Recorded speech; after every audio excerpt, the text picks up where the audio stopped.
Emma. Yes, Madelyn. What did my friend Megan remark when she tweaked her anterior tibialis and needed a massage? I don't know. Me shin tense, say Meg.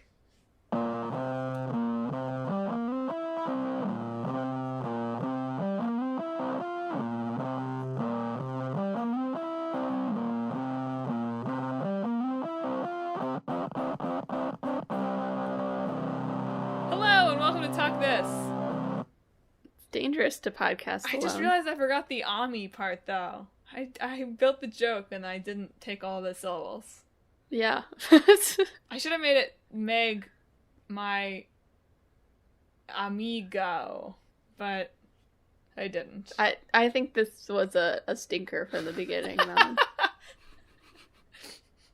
I don't think adding the syllables would have Meg, would have amigo. Helped.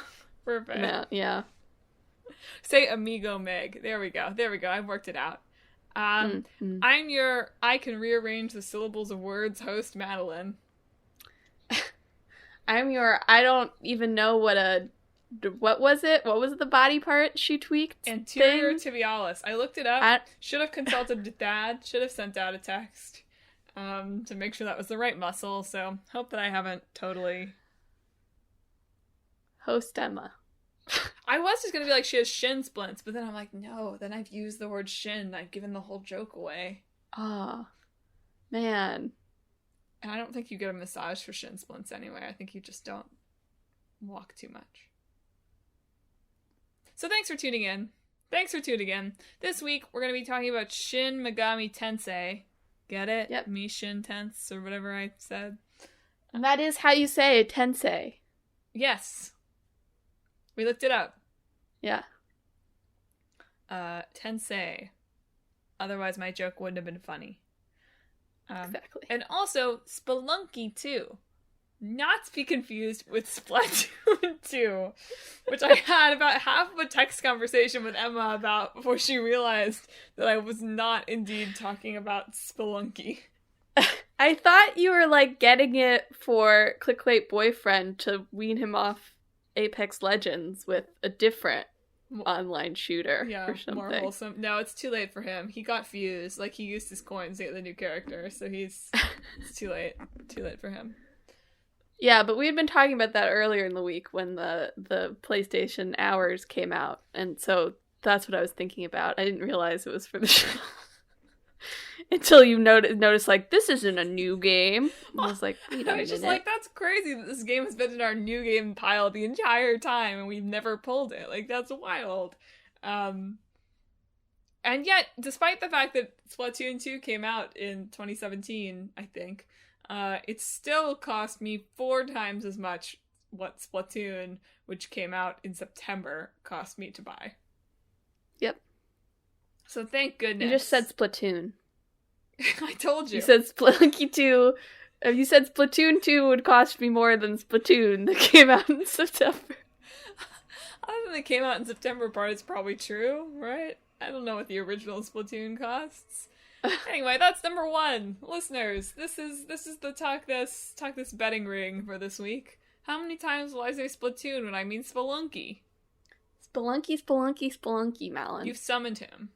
As Wikipedia says, not to be confused with Spelunker, a 1983 video game and influence for Spelunky. Who knew? They should really add to the top of the Wikipedia article, not to be confused with Splatoon. A game that has nothing to do with Spelunky. Exactly. But features some of the same letters. Look, I'm really in like an anagramming mood this week. So we're just moving the letters around. Fun fact, if you rearrange the letters in Spelunky 2, you get Splatoon 2. Don't try that. Yes. But we're talking first about Shin Megami Tensei. SMT. Mega 10. I didn't realize they called that in Japan, but yeah. A lot of the things I read referred to the series as. I didn't really realize, but the original, origin of this series is just Megami Tensei. Yeah. Which, like, thinking of it, Like, Shin just means new, so that probably should have been obvious to me. But Shin Megami Tensei has certainly become, like, the brand name for this series of games and spin-offs. So I think we're fine not going back to the original. What, you don't want to talk about Digital Devil Story Megami Tensei in 1987 for PC and NES?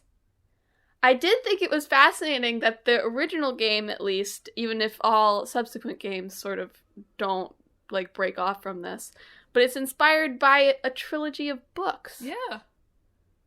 Yeah, it's The Witcher, you might say. It is just like The Witcher. Yes. There's 3 books in the Digital Devil Story saga, written in the 80s by Aya Nishitani. That sort of has the same themes of, like, it's digital devils. Really says it right there. Yeah. In that very first And the first one's called Megami Tensei in the story. Or a reincarnation of the goddess, apparently.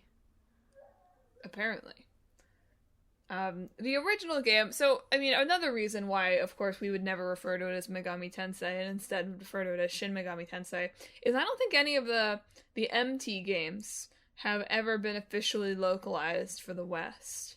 No. A lot of even the early SMT games, I think, like, have only recently really been localized, if not all of them. Yes. Of the assorted franchise, the first Persona was the first in the franchise to come over to the West. Of the Shin Megami Tensei series, it was 3, or subtitled Nocturne, that came over here first for the PlayStation 2. And as you'll rapidly discover, I imagine, throughout this conversation, there are 20,000 of these games. Yes. By which I mean, sure, what you're thinking is, well, but Madelyn, like, SMT5 is coming out, so you're exaggerating. Like, I know you don't have time to play 5 games, but, like, 5 games isn't that many. To which I'd say, have you played the spin-offs? The spin-offs are important, too. I'm just kidding. I wouldn't say that second part. But there are 20,000 spin-offs, each of which have 20,000 of their own spin-offs. Yes. So, like, for instance, if you did not realize, Persona is a spin-off of the SMT series. I think specifically coming from Shin Megami Tensei If. Right. That one was in high school. Although that one did not come to the West, so you'd be forgiven to not know that. Yeah, so, like, of that one, If is also, like, an alternate sequel to the first game, I believe. Well, the first game is about high school students who release computer demons, basically. Yes. Yeah. All of these are sort of about computer demons and the apocalypse. They're also not, while they're sort of set within the same world and have similar, like, art styles, and of course you can share. Say that they are set within the same world. I don't quite know. Some enough. of them are. Okay. At okay. least. Fine.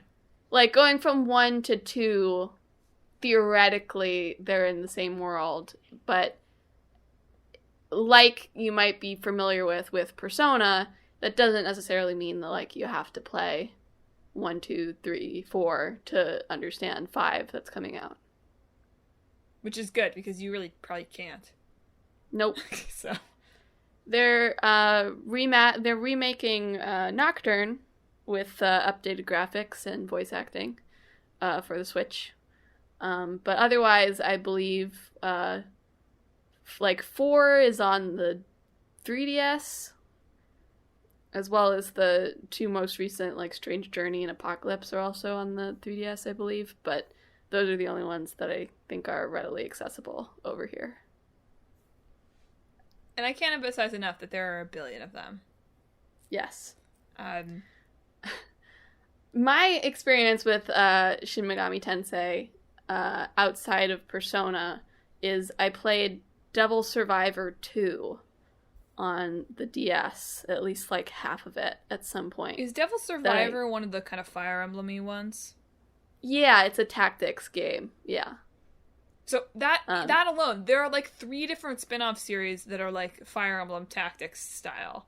So like not like we can't even just be like we're gonna have our tactics spin-off and we're gonna have their high schoolers fighting not computer demons spin-off, and we're gonna have our spin-off that includes Fire Emblem but isn't Fire Emblem style spin-off, and we're gonna we're gonna have our Pokemon spin-off. Like we can't even just do that. All of the spin-offs have to have like we have to have a bunch for different genres, but then each of the spin-offs have to include like 3 different genres. Yes. You may also know Shin Megami Tensei from the meme of featuring Dante from the Devil May Cry series. Because Nocturne featuring Dante from the Devil May Cry series when it originally came over here from the West, which was apparently a pretty big selling point for it, since we Westerners loved Dante. Did he fight devils? Like, that's pretty funny. You fight Dante, I believe. He's a boss fight. I guess he is, like, in hell, in the Inferno, right? So, like, I get it. I hear you. I know those aren't the same Dante, version, but whatever. The later version, I believe the version they're remastering, has both options, although don't quote me on that, I don't remember. But they made a new updated version, and it includes a character named Raido from the Devil Summoner spin-offs of Shin Megami Tensei. So there you go. There you go. Yeah, have you ever played any of the actual SMT games, or just various? I've obviously only played spin-offs. No, I've considered buying the ones on the 3DS a couple of times, but I'm weird and don't generally like buying digital copies when there's physical copies, but the physical copies feel expensive for a 3DS game, so I've never gotten around to actually buying them. So my only experience is with that has, like, the Shin Megami Tensei name in front of it. I guess the Personas technically do, some of them, is the Devil Survivor. I didn't even finish that. I really didn't like the art style. Fair enough. But then between the two of us, we've played... I mean, so we haven't really talked that much about the gameplay of this. I feel like if you've played any of the spin-offs, well, the gameplay obviously changes from spin-off to spin-off, and I wouldn't say that you've gotten the experience if you've played, like, one of the Persona dancing games or something like that. Like, that's probably not quite the right vibe. But if you've played any of the Persona games, or if you've played, at least based on what I watched you play, of Tokyo Mirage Sessions, or that kind of thing, you've gotten the bread and butter SMT stuff, which is... Yeah, the most direct difference that I would say is... rather than, like, having party members who are human but can summon a persona, generally your party members are demons. Like you and your demon friends. Fair enough. And I saw some stuff that was crediting this as almost inspiring Pokemon, which is wild. I mean, that's pretty much sort of also what it is. It is much more about, like in Persona, you collect new personas that you can summon, and these are the same as the demons in Shin Megami Tensei. But in that, you are also sort of collecting demons into your party that you use to fight. Like Jack Frost can force his way into your party in Nocturne, apparently. Why is Jack Frost the iconic character from these games? I don't know, I've just seen the screenshot from Nocturne where it's like, Jack Frost forcibly enters your party or something. Dear. He doesn't give you a choice in the matter. Outdoor dining in New York City. Just kidding. Everyone has turned them indoors now. Anyway. But yeah, it's like the principal mechanics are you run around in some kind of dungeon, some of them in first person, some of them in third person, depending on what you're playing. And you recruit demons, and the demon recruiting system, again, if you've played Persona, it's this, like, conversation system where you can recruit the demons, right? And that was pretty innovative, at least in 1987. And so you collect them, and then you can merge them into new, more powerful demons and or personas and or whatever they're called in Tokyo Mirage Sessions. And you also have, like, you know, an elemental combat system. And apparently I was thinking back to Persona 5 and how the, like, one-hit kill attacks never work. And then I was reading somebody talking about SMT3, which came out in, like, 2002. And they were like, the one-hit attacks, like, never freaking work. They always work when the enemy does it. And I'm, like, glad they've kept that element of gameplay consistent across every game. Yeah. You'll also find, and this isn't, like, it's not, some people are elitist about this a little bit in terms of being pure into the main series. But, like, the idea behind the Persona series was to make something that was more accessible, basically, to a wider audience. And then, like, 3 through 5 is, like, them trying to be even more accessible compared to, like, 1 and the 2 duology. But Shin Megami Tensei is hard. Oh, you mean in terms of difficulty? Yeah. It's very hard. And very punishing. To the point where it's kind of, like, you can find clips of, like, an enemy taking, like, 8 turns in a row. Yee! Just because of how it works. It just motivates you to kill God that much more. Yeah. That's the other big defining trait, I think, of the SMT games, is that ultimately Lucifer or some kind of godlike creature is gonna die. Also, Wikipedia tried to tell me, and I texted this to Emma when we were talking about the show earlier, that most of the games are set in modern-day Tokyo, and she was like, I don't know about that. Yeah, I don't really think parts of them maybe, but, like, of the main series, like, maybe if you do all the spin-offs, most of them are set in modern-day Tokyo, but there's this whole idea of, like, the wasteland sort of thing, and Nocturne, for instance, is, like, set after the world has already ended, and, like, your decisions are deciding, like, how it is reborn. That's the other thing that Persona pretty much entirely does away with, is a lot of SMT has morality systems that are more attuned to, like, law and chaos, I think, that spectrum, not, like, good and evil. Like, the alignments, rather They than do seem like they do kind of line up with one of them is Team Lucifer, though. So you don't have to call but them good the and evil. lawful ending is usually also bad, at least one of them. Fair enough.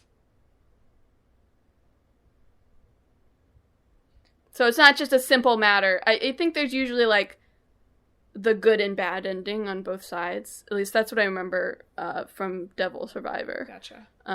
So you can get, like, bad lawful ending as well.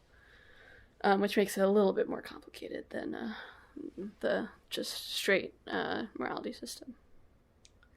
Well, in terms of real-world morality, a lot of the reason that Shin Megami Tensei did not really make it over to the West until kind of a little bit deeper into the series is that it released at a time that Nintendo was being particularly careful about releasing religious content in the West.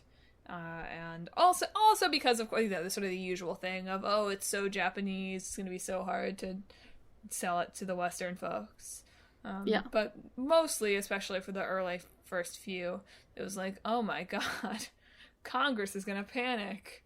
Not that I read anything that said that literally, but that is sort of the vibe. These Americans can't handle, well, whatever. These Americans can't handle Lucifer in their games.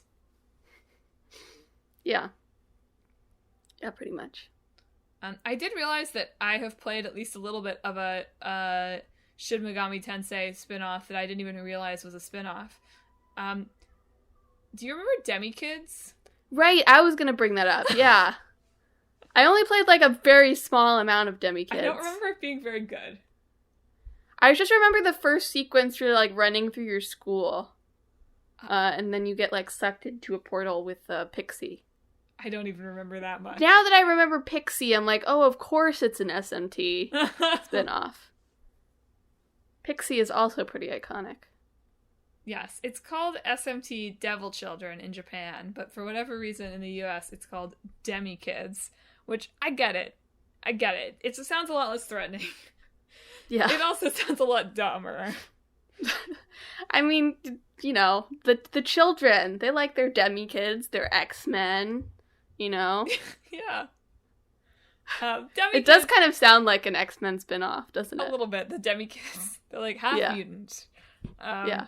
Yeah, that one is kind of... It even has a light and a dark edition, so it is kind of even more Pokemon-like than the, you know, demon collecting of the mainline series. It does feel like at a certain point, you should just start a new series. They just really... Atlas really loves this core mechanic.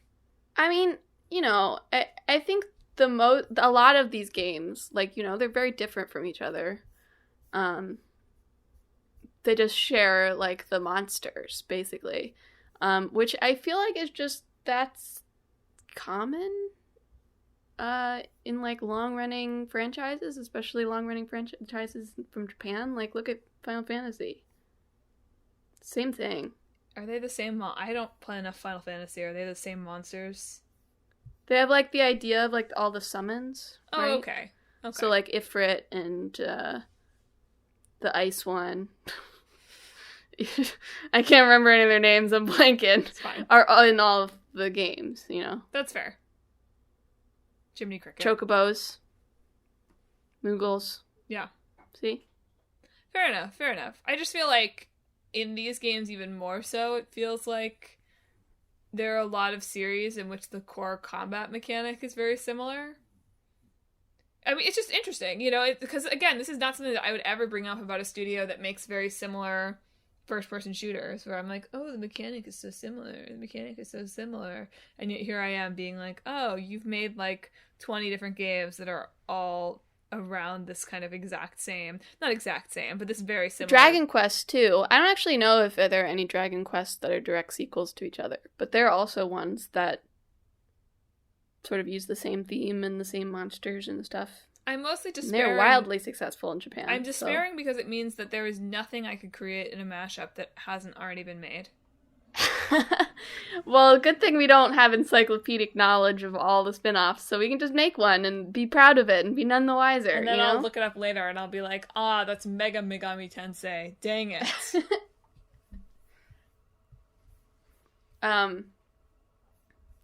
Yeah, but I am looking forward to picking up certainly Nocturne and possibly 5 when they come out. I think the art style of these games are really, really cool, for one thing. Like, they're stylish, for sure. Yeah. Like, you can feel, like, where it came from for Persona, but these are definitely a lot less, like poppy, I guess, and more, like, sort of stark and eerie to look at. Mm-hmm. Which I like. I like that. So... And I'm glad that Atlas is trying to make some of their games more accessible. They have so many that are not. So maybe they will continue the trend one day.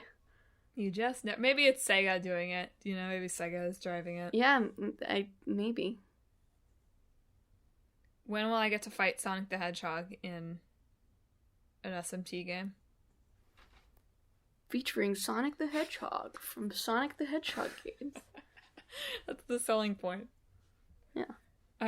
Before we move on, Emma, I just need you to address the elephant in the room for the people.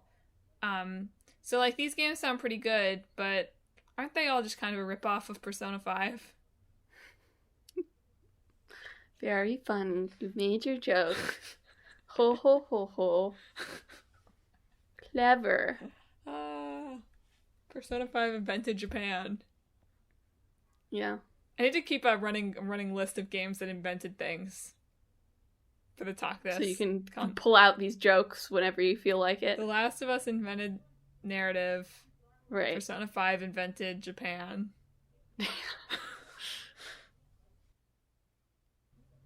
I'm sure I have others. Mm-hmm. Well, are you ready to go cave diving? Yeah, let's do it. Oh, I'm dead. That's too real. There, we've recreated Spelunky for you. That's the Spelunky 2 experience. Carry on. So Spelunky 2, the sequel to Spelunky and its HD remaster, not remake, HD upgrade, Spelunky HD. And thank you for telling us that. I was worried that Spelunky HD was an alternate timeline, you know? Oh, just whatever. I did my research. Let's not roast me for it. Spelunky 2 came out this past year in September for PlayStation 4 and for PC. Is it anywhere else now? I don't know. It's coming to Switch sometime this year. I kind of figured. It felt like a game that ought to be on the Nintendo Switch. Even if it's not a game that I would recommend you play while sitting on a train. It's mad funny because it makes you curse. It really does. I was playing it earlier, and I looked like my boyfriend had a few tries at it too, and yeah, it was just like I had to have him stop doing it before I was gonna be on other calls. Cause I was like, I just can't. Like, one, I can't have you like cursing in the background, but two, I also can't have you going like, because I'll be afraid that you've like killed yourself, or like you've dropped a knife on your foot or something. I don't know. It might have added some colorful background flavor, you know? The tap dance really, guy was already there, so I did not need any more colorful background flavor in my life. But Spelunky is a roguelike adventurer, where you are a spelunker, picked from a bunch of characters. And like the story doesn't really matter, but your parents or if you play as the daughter character, I guess. I don't really know who the like animal that I'm playing as is, but whatever. You know, I think that's funny. Like, it has like this story set around like the daughter character, but there's also just other characters you can pick. What are they doing? Spelunking. Yeah. Anyway, you're theoretically the daughter of the original Spelunkers. Except they, like, abandoned you at roughly age 8 or so, something like that. To go spelunking on the moon and never return. As you do. As one does. Look, understandable. And never returned, and so now you've come with your pug, who was just a really delightful treat to discover. And you're gonna spelunk your way to him. So, is it set on the moon? I believe so. Okay. Just clarifying. Look, you wouldn't be able to tell. You're in a cave. I know, it doesn't really look like the moon. A cave's a cave. There's sure a lot of, you know, creatures on the moon. Didn't know we're there. They're under the surface. Man, if only our technology could look under the surface of the moon, they would find it would get shot with an arrow immediately. We've tried to do it, and everything has been killed. So you may have heard of Spelunky. Like I said, it's a roguelike and sort of platformy, and basically you have some bombs and you have some rope, and you've got to keep getting deeper into the moon. And that's the game, and there are creatures that will hurt you and spikes that will kill you, and your pug is in each level, and let me tell you, that poor pug. It seems hard to help the pug. You get some bonus hearts if you can bring the pug alive down to the final door. Gotta add that clarification. Because we've brought the dead pug down multiple times. It revives in the next room. It's okay. But yeah, it really likes to run into your bomb. And also, the way to pick it up is like the same button as the whip.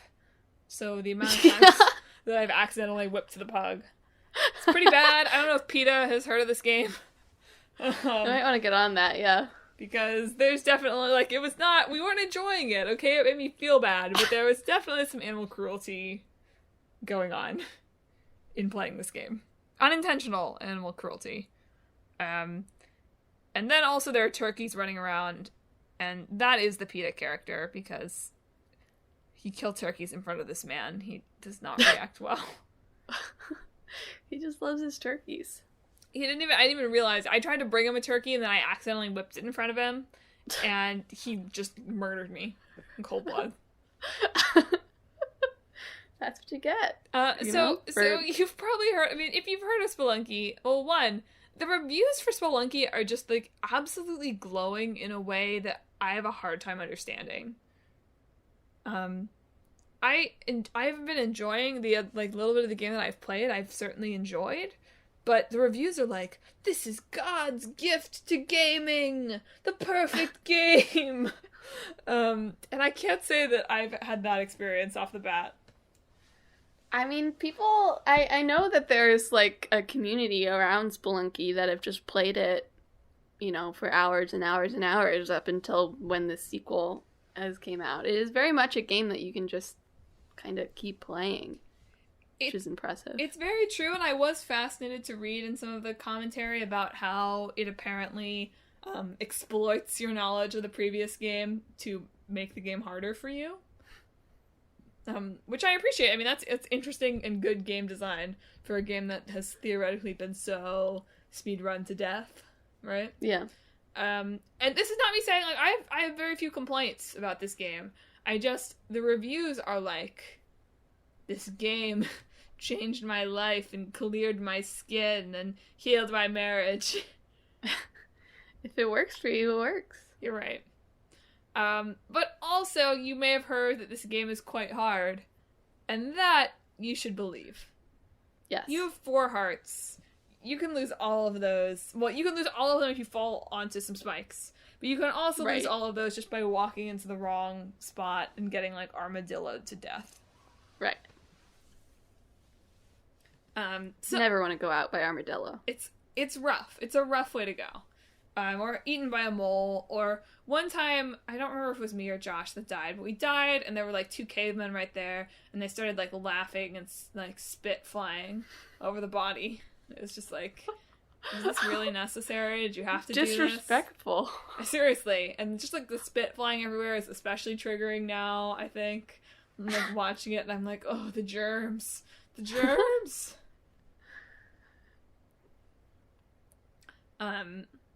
But yeah, I did on a spurt of luck. I had taken the notes, and I haven't been able to get past 1-3, which, to be clear, is the 3rd screen. Right. But then I did, on a spurt of luck, manage to make my way all the way to 2-1, which for me was like the fire level, and then I promptly died.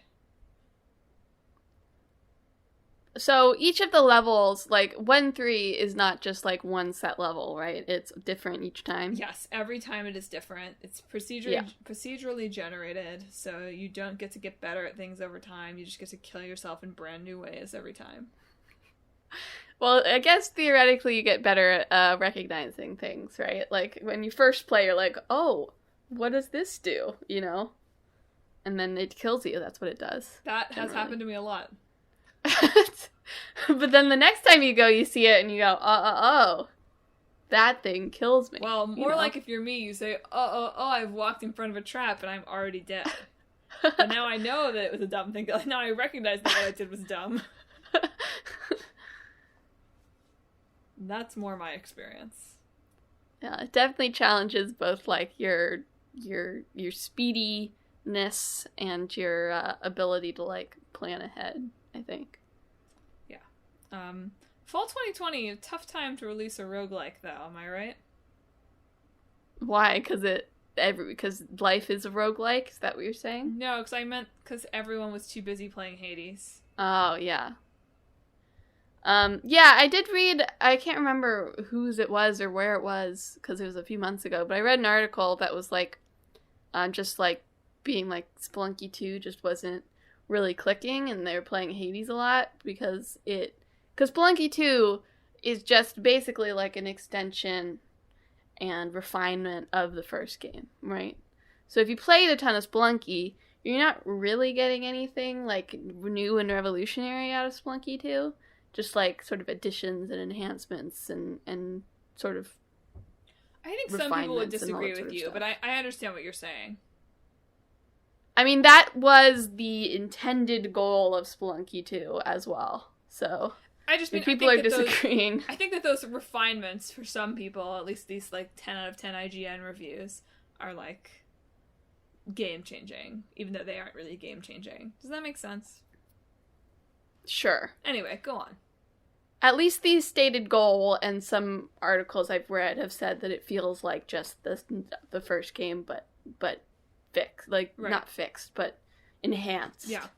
And that's what Derek Yu, who is the developer on the game, said specifically that he wanted to do with Spelunky 2. He didn't want to make any like huge revolutionary changes. Fair enough. I've been roasted. But go on. But since Spelunky is still around and totally playable and people enjoy it, some people found that Spelunky 2 was like, well, why don't I just play Spelunky, you know? Mm-hmm. So coming out around Hades, which takes the roguelike formula and softens it and does something a little bit quirky with it, probably didn't help it a ton. Although it's still definitely popular. It's just sort of it's definitely a tale of two roguelikes here. Because, I mean, I don't have that much experience with roguelikes because generally they are not really my speed. As long-time or even short-time listeners of the podcast might know, I really value being good at the games that I play. Yeah. As I was playing this, I was like saying to my boyfriend, I was like, oh, this game is hard. And he's like, that's what the podcast is going to be all about, isn't it? How you don't like it because you're not good at it. And I was like, dang, okay. He hadn't played it yet. Then I gave him the controller and he was like, oh, this is hard. Yeah. But whereas I do feel like Spelunky, we can say, I mean, especially if the reviews are to be trusted, but I can see this. It's definitely like this highly refined, pure roguelike, right? Yeah. You don't even really, like, the combat mechanics don't seem to be that, like, they aren't that deep. There are all these items that my major complaint with the game so far, other than the fact that I haven't quite calibrated my movement speed and I walk off of things sometimes, is that you get shops periodically, but the game doesn't really explain to you exactly what the items do or how to use them. So, like, even with stuff that I feel like I should understand how to use it, like a parachute, for instance, I haven't really figured out how to use, and the control menu is no help. So that's, like, one of my complaints. I realize that's, like, a roguelike thing of, well, that's okay, I'll just figure it out next time. But... yeah, I think the not knowing, like, what buttons to press is the more valid complaint than, like, not knowing what the item does. Because I think in that case, it's a matter, like, a lot of it is the joy of learning what things do. Right. You know? I just mean, like, do I have to press a button to activate the parachutes? It's just activate. Anyway. Yeah. So, so, like I'm saying, is like, it really is just kind of pure, you have to plan your route and plan your strategy and, like, think smart about when you're going to use your bombs and your rope and all of that stuff. And it's not even really, like, even if you were to make something like Hades that didn't feature any of the combat or leveling of Hades, right?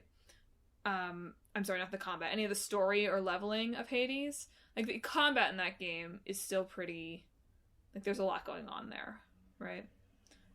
Yeah, but there's no platforming in that. Oh, that's fair. That is fair. I hadn't really thought about that. You're right. So, well, this one is, like, a very pure platformer. Hades is, like, a funky weapons-based. I mean, there are roguelikes that are combat heavy. Sorry, I don't mean to be saying that it's unique for being weapons-based. I'm saying, okay, we have these two different roguelikes before we even factor in the fact that Hades is doing bizarro things with story and with levels. Sure. Yeah. It has someone who, as you've said recently to me in different contexts, is, like, too into narrative above all else, in my media. Story, yeah. I do, well, I really enjoyed playing some of Spelunky, and I will probably play some more. It is reinforcing to me why roguelikes are not quite my style of game, because I do like to feel like I'm making progress. And, well, it did feel very good to get to 2-1. That was a big achievement. I wonder how long it's going to take me to get there again, especially given the procedure. I really feel like I only made it because I got very lucky with how my levels got laid out. Yeah. Yeah, I remember when I got Dead Cells from that subscription service I had for a while. Gamefly. I just couldn't get into it because I didn't feel like I was making any real progress. Because there wasn't really any real way to strengthen yourself whenever you died. You just start over. And I think that is fundamentally the problem. More than even, like, story or lack of story for me, is just if I don't feel like I am getting better, and my skills are not going to get better fast enough to make me feel like I'm getting better. So, I just can't do it. I think that's maybe the problem with, like, Dark Souls and stuff, too. Yeah, I do feel like I do appreciate sort of noticing myself getting better at games as I go along, and I'm sure that I do to some extent get better at games where I'm moderately okay at them. Like, I know how to use Tiger Drop now in Yakuza. That took me a couple of games to figure that out. Good. Right? I use magic spells in Kingdom Hearts and occasionally summons in Kingdom Hearts these days when I wouldn't have done as much of that before or whatever.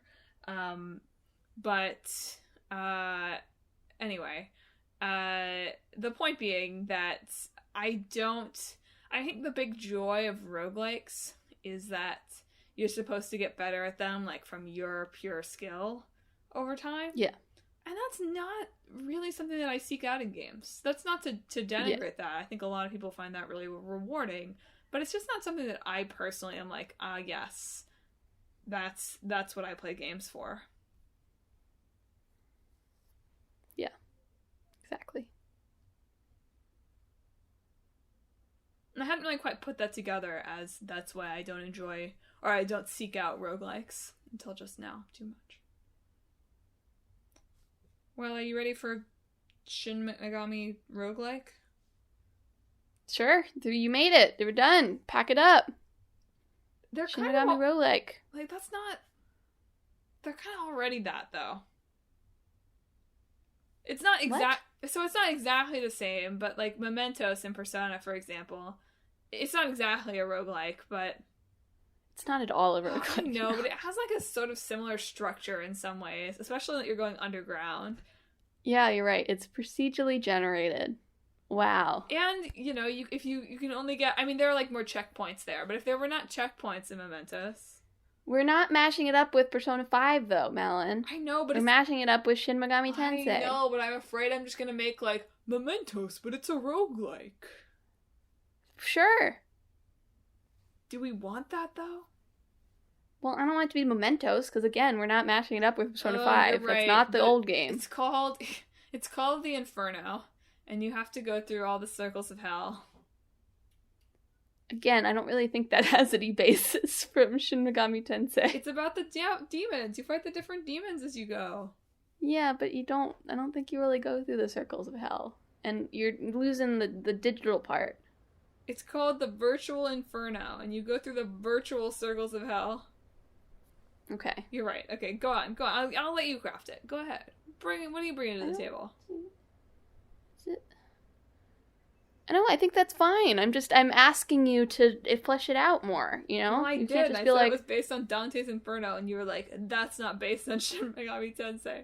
It can't be featuring Dante from the Devil May Cry series, Malin. They've already done that. You're right. It's called Jack Frost's Merry-Go-Round of Horrors. Okay. And you just fight Jack Frost over and over again until you die. It sounds like a fun minigame. It does. It's just a minigame, though. You're right. Okay, let's see. So it's like the demon collecting will have to, like, reset every run, right? Like, you can collect demons and you can fuse demons and stuff as you go. Like, that can happen. But you don't get to keep them at the end. Or maybe if I'm feeling generous, you get to keep one when you die. Maybe there should be, like, a checkpoint system, sort of. Okay. Or, like, this isn't coming from either of them. I'm just thinking about how much that would suck and doesn't sound like a fun game. I mean, like, maybe once you make it to, like, a checkpoint, you can, like, mark a demon that you want to be able to keep, you know? Yeah. But then, like, you can't bring it with... Like, there has to be a sacrifice of that. Like, you can't bring it with you. What do you mean you can't bring it with you? Then what's the point of keeping it? But you can, like, send the demon back to the beginning to wait for you, but then you can't use it. Oh, okay. So there's, like, checkpoints where you can set up for your next run, yes. basically. Okay, yeah. No, I like that idea. I kind of dig that because you don't have to use those, and there's a penalty to using them, and that you lose the demon for now. Yeah. But so it still has that kind of difficulty level to it, but also won't be quite as pure a roguelike. Yeah. Yeah, I think that's good. I think that fixes some of the problem there. And is it virtual? Well, it's Digital Devil Saga, Melon. I know, but like, what's the concept? Is like, am I fighting these on my computer? Like, usually, like, they've come out of the computer. Like, the internet is the devil. I don't think that's the point of the series. That could be the point of sure this what one, it sounds though. like. No, I don't believe that, though. At the end, you fight Zuckerberg and Bezos. No. No, they have to be legally distinct. So it's like the Jack Frost versions of them. Stop that. They'll like that. I'll be like, this is dope. No. What does Let's he not say? go there. It's not tee-hee, it's like... Hee-ho. Hee-ho, thank you.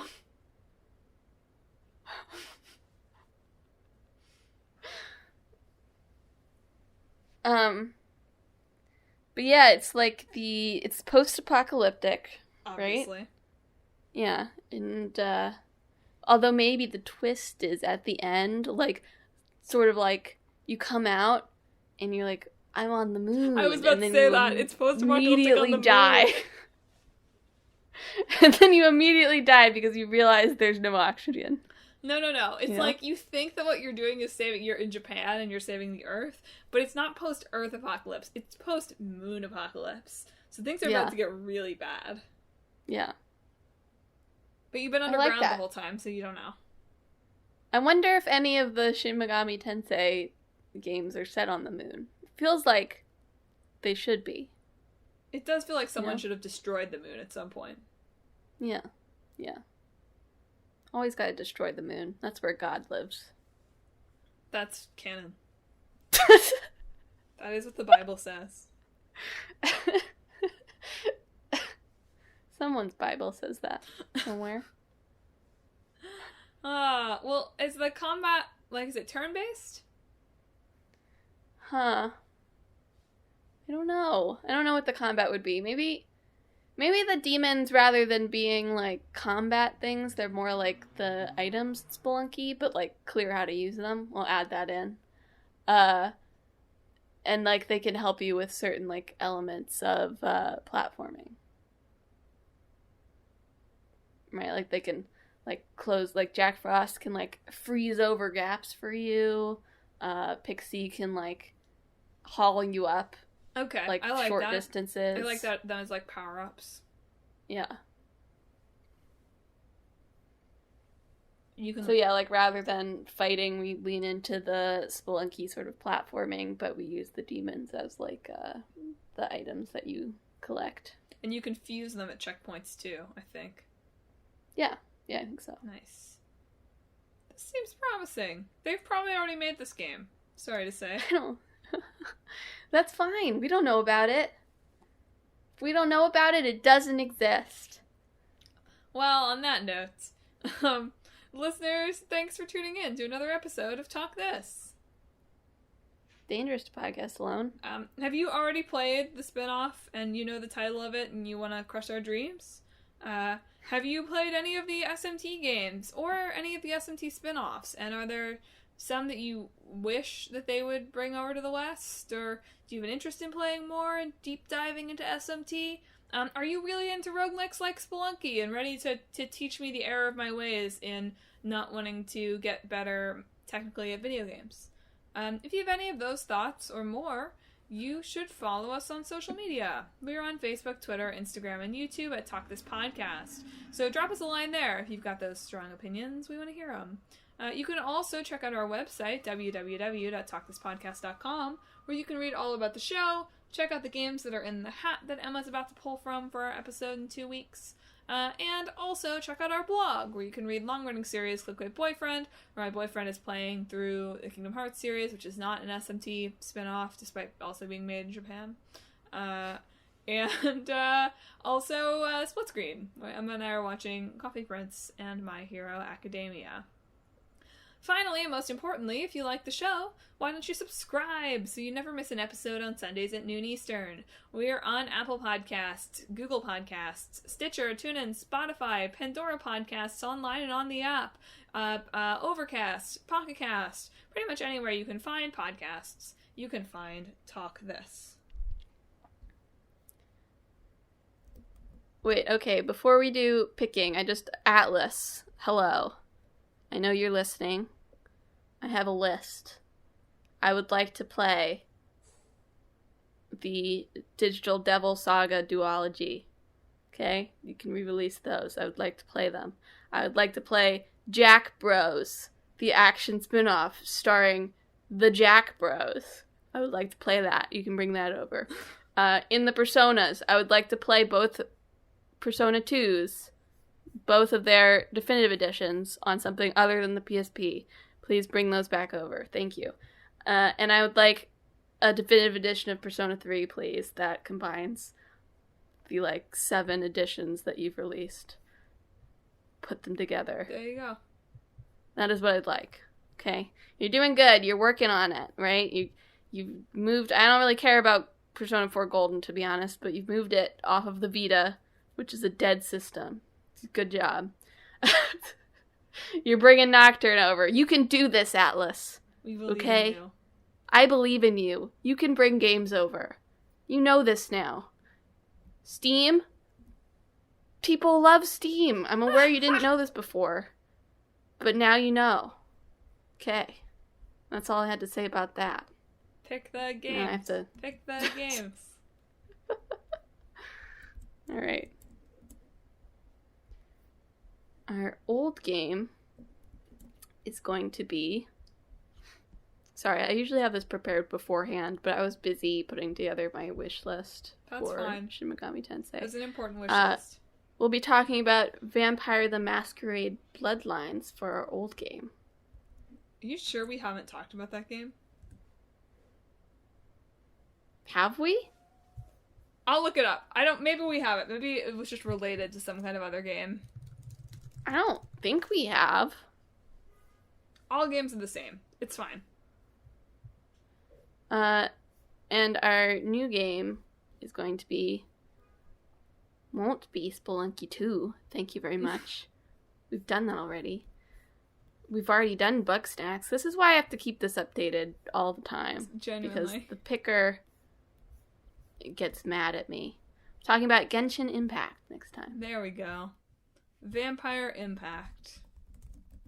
Oh, maybe I've just heard of it because it's a tabletop game too. And somebody talked about it at PAX. I think I would have remembered if I had to type that title out somewhere. Yeah, so. I think I've just heard of it. And sometimes that my memory being jogged for an old game makes me suspect that I've talked about it before because I don't know any games. Anyway, it'll be Vampire the Masquerade and Genshin Impact next time. And hey, Genshin Impact's free, Madelyn, as long as you don't get too into it. Right. So. If I don't get too into the gacha, it's free. Yes. That's danger for you. But it's not next time. Emma's misleading you. It is next time on the main edition. But next week, for Valentine's Day, I guess, is a Talk This side quest, where it's time for us to talk about our last 6 weeks in gaming. So, the start of 2021, some good stuff coming to you. Are you ready, folks? We touched on it briefly last time, but it is finally time for the true return of the fabled Reed. I can't believe that you continued on to Trails of Cold Steel 3 just so I have to listen to you talk about it. You may be surprised by what I have to say. So yeah, so that That's all time I'll it'll say. just be that, and it'll be Yakuza 4. Just kidding. I Good. have played other games. Me too. But tune in. Those are the headliners. Yep. It's gonna be good. Gotta finish Yakuza 4. Crazy stuff's been going down. As usual. Well, do you want to sign us off, Madeline? You bet. Listeners, I hope this week that as you're dungeon crawling, you only encounter friendly demons and no